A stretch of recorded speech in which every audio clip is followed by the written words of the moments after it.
For this Halloween special, I thought I would take a look into the second game in the vampire-themed action game, BloodRayne 2, the sequel to the original BloodRayne from 2002.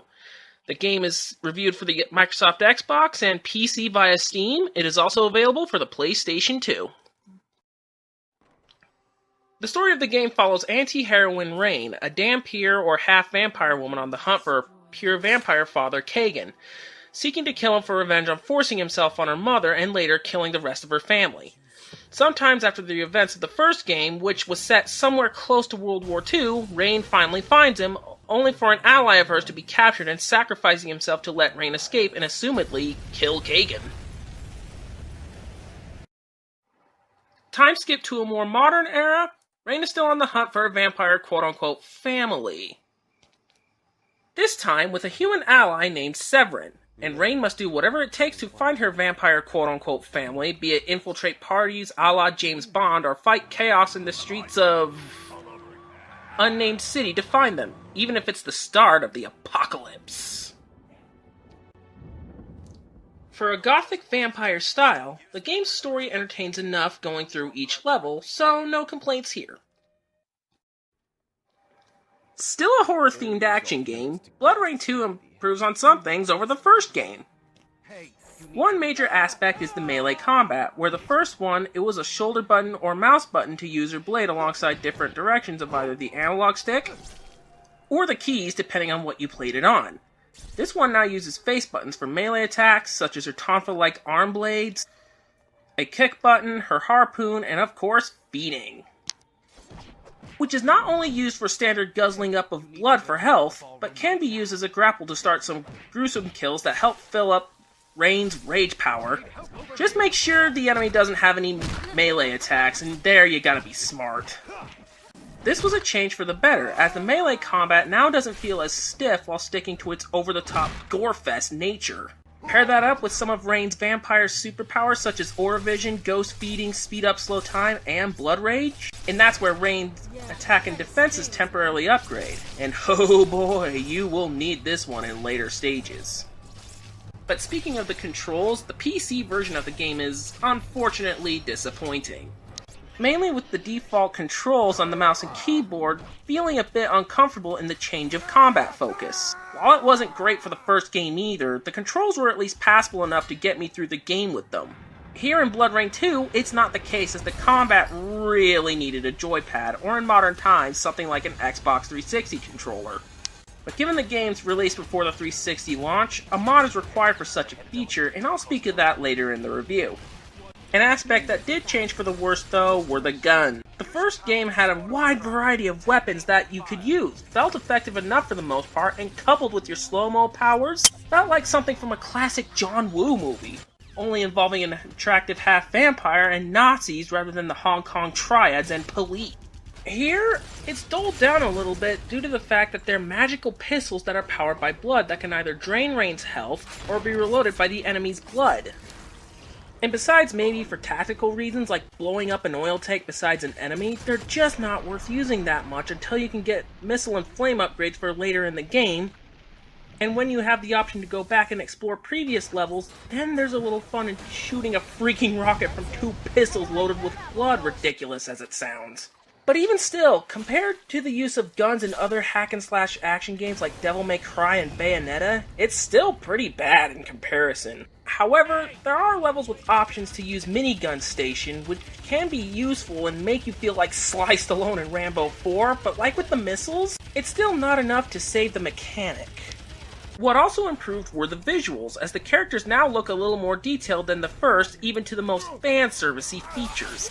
Even the gothic-themed environments from mansions to city alleys and dance clubs just look decent enough to feel a bit immersed. If there was any flaw I had with it, though, is that it could sometimes feel a little too dark, but that could be rectified pretty quickly with the Aura Vision mechanic.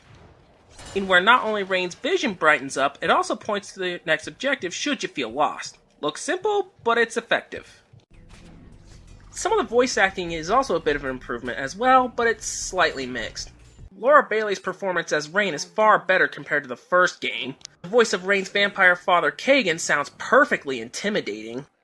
However, for Rayne's partner Severin, Well, his voice is perfect for some of the remarks he makes, but for the most part, he sounds bored for every other line. Otherwise, the game's soundtrack is a decent selection of mostly goth rock, which suits the game's mood, and the sound effects are good enough for an over-the-top action game with tons of gore. The largest complaint I have with the game overall, well, the replay value is quite low. Everything that is unlockable is so easily obtained by just beating the game, and it's mainly the additional costumes.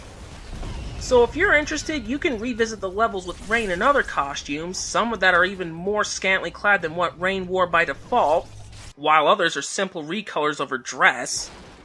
But interestingly, two outfits that are even more conservative than her normal attire, such as Dark Rayne and hilariously, a full suit of armor, which looks more out of place than the scantily clad ones, especially when Rayne is doing her acrobatics and drinking blood, but I digress. Even with these cool costumes and replaying missions, you may not want to play the game again unless you're really bloodthirsty for some gruesome action. And if you're like me, a fan of the early two BloodRayne games. But overall, BloodRayne 2 is still a fun vampires-themed hack-em-up with better melee combat, but with otherwise weak replay value. If you ever play the PC version like I did before I got my Xbox Classic version, you may want to consider some mods to make it more playable.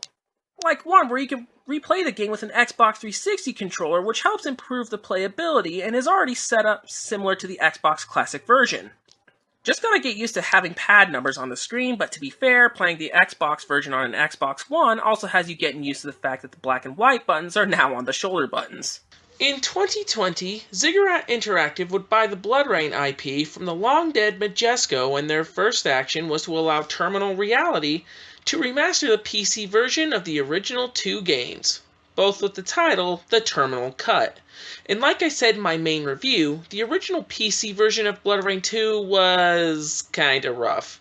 And made worse being such an old game is that it was a pain in the ass to run on modern machines. Now that Ziggurat owns the IP and have since released this port, is it worth it? Let's find out.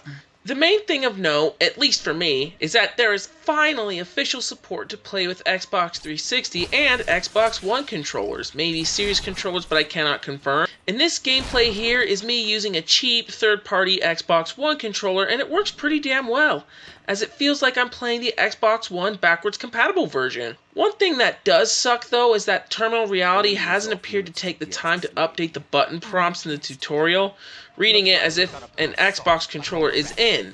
Again, as I said in my review for the vanilla version using the mod, it just takes some time to get used to. It is also said to have 4K capabilities, but I cannot completely confirm as my laptop has no compatibility for that. I should also mention some slight oddities with this port as well. When you're in the bar, the country-style track that would normally play when the fight starts somehow doesn't play. Another one is some switches with the soundtrack in some places. Like, one boss fight goes to a more death metal sound that wasn't in the original version last I checked. And speaking of the Zerx fight, that is a bit more frustrating as when you're fighting Zerx, the nodes in his suit, when damaged by rockets, would normally turn green. Granted, they do turn another color when damaged, but it's just another tint of the same color. That said, it is beatable still, but you need to pay even closer attention than you normally should, so I'm hoping Terminal Reality fixes that. Overall though, the Terminal Cut of BloodRayne 2 is definitely a much superior package for PC players of the game, especially with updates for the Xbox 360 and Xbox One controllers. Just a few tiny quirks to still get over, but only one aspect during a boss fight I consider serious, really, quote unquote. BloodRayne 2, the Terminal Cut, deserves a 7 out of 10.